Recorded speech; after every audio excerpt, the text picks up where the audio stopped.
What if giving up the house didn't just mean giving something up? What if it also meant an indoor pool, social spaces, activities, and almost no home maintenance?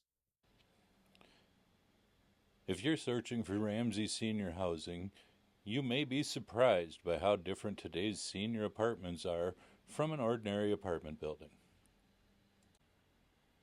You can give up some snow removal, lawn care, exterior maintenance, much of the worry that comes with owning your own home, and yet you still have your own private apartment, kitchen, bathroom, and laundry. You also trade away some privacy, storage, yard space, and the equity that comes with home ownership. Today, we'll look at what you gain, what you give up, and who's most likely to enjoy this lifestyle. Senior housing is a broad term, so let's be clear about what we're looking at today. This is apartment living with older adults in mind. It offers a lot more amenities, maybe underground parking.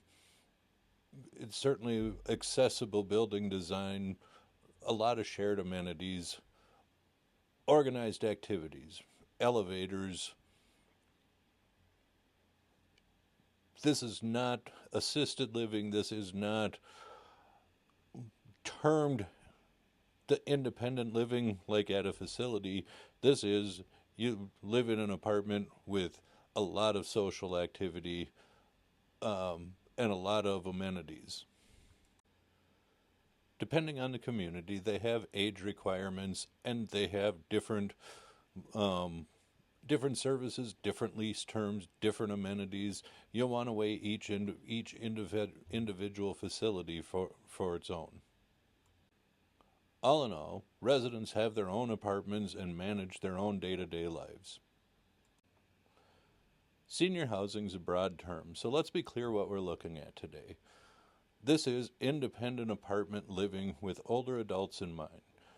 Residents have their own apartments and manage their own daily lives. Buildings may offer different accessible design. This is not the same as assisted living or a facility independent living or memory care. This is true independent living. I became interested in this option after helping a couple of clients sell their houses and move into apartments like these. They were still very independent. They were not moving because they could no longer live on their own. They were ready to stop organizing their lives around maintenance, snow removal, mowing lawns, repairs, projects. They wanted more freedom to travel and fewer responsibilities waiting at home. For many people, the move is about choosing an easier lifestyle, not giving up independence. The amenities may get your attention, but the apartment itself is where you'll spend most of your time.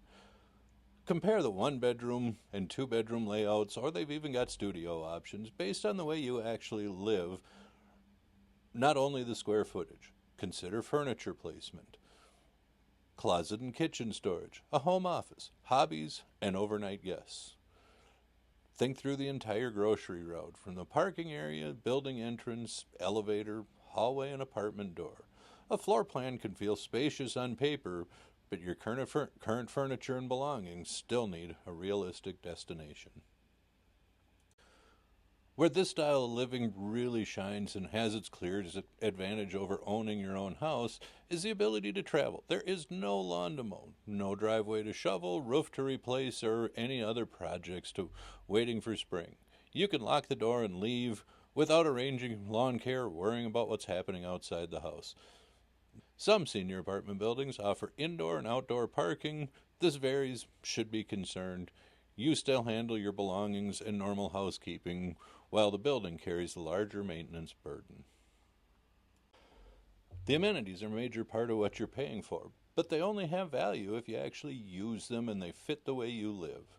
Social spaces may include a pub, a billiards room, game room, theater, a library.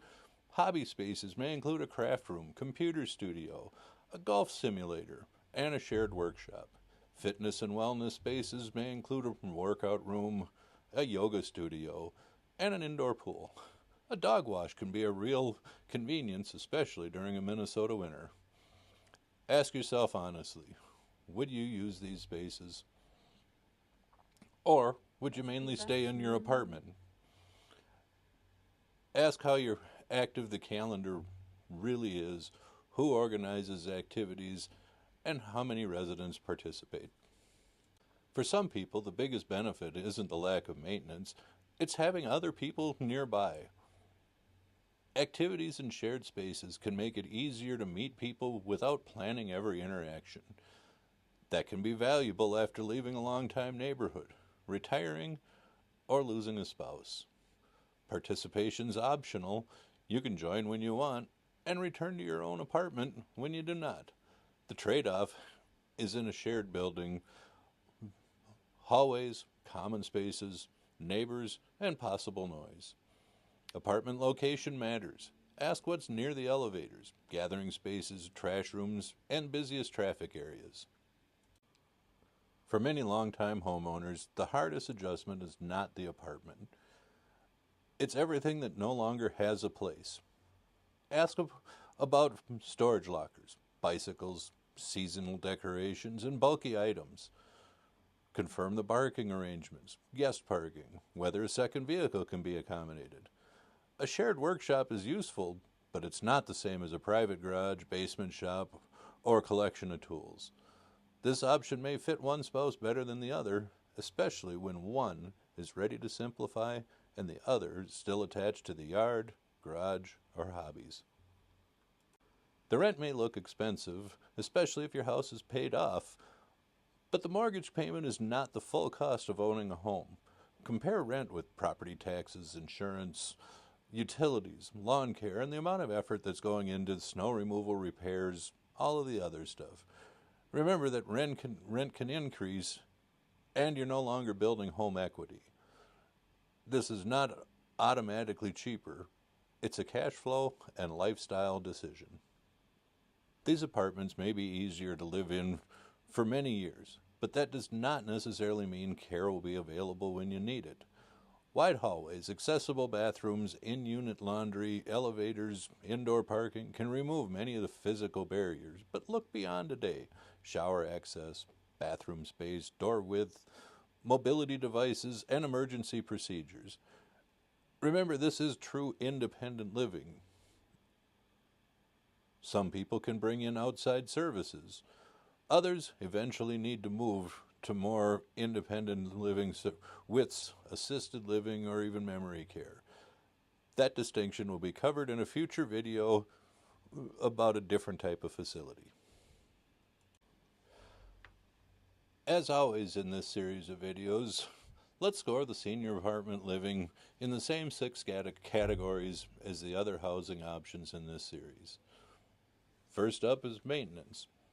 Maintenance is a 5 out of 5. There's very little responsibility for building or grounds. Travel friendly, also a 5 out of 5. One of the easiest lock and leave options. Privacy, we're only going to give it a 3 out of 5. You have a private apartment, but shared halls, common walls, common spaces, there may be some noise from other activities. There's not as much privacy. Workshop, this one can vary depending on the facility, but a lot of these have pretty nice workshops, so I'm going to call it a 3 out of 5 for these. Social opportunity, we're going to give it a 5 out of 5. There's a ton of social activity going on in these apartments, and a lot of it's organized, and most of it you don't even have to leave the grounds. There's in-house pub, billiard rooms, breakfast areas, yoga studios, just about anything you can imagine. It's all right there. You never even have to leave. And aging in place, I'm only going to give this a 4 out of 5 because generally these buildings are designed with wide hallways, big doors, accessible showers, but there isn't the staff on hand that a different facility may offer. The right question isn't whether senior apartments are good or bad. It's whether the lifestyle fits what you want. It's a strong fit if you want minimal maintenance, easy travel, accessible one-level living, and people and activities nearby. It's a strong fit if you're willing to reduce your belongings you do not need, not have a private yard or a large garage or a personal workshop. It's possibly a poor fit if you're not ready to let go of the furniture, tools, seasonal belongings, or the identity tied to maintaining your home. Couples should discuss what each person hopes to gain and what each person fears to lose. If you like this housing option, or you don't think it's a good fit for you, put it in the comments below. Let me know. We're exploring different housing options for seniors, and I'd love to get some feedback on it. If there's something I can do to help, don't hesitate to reach out.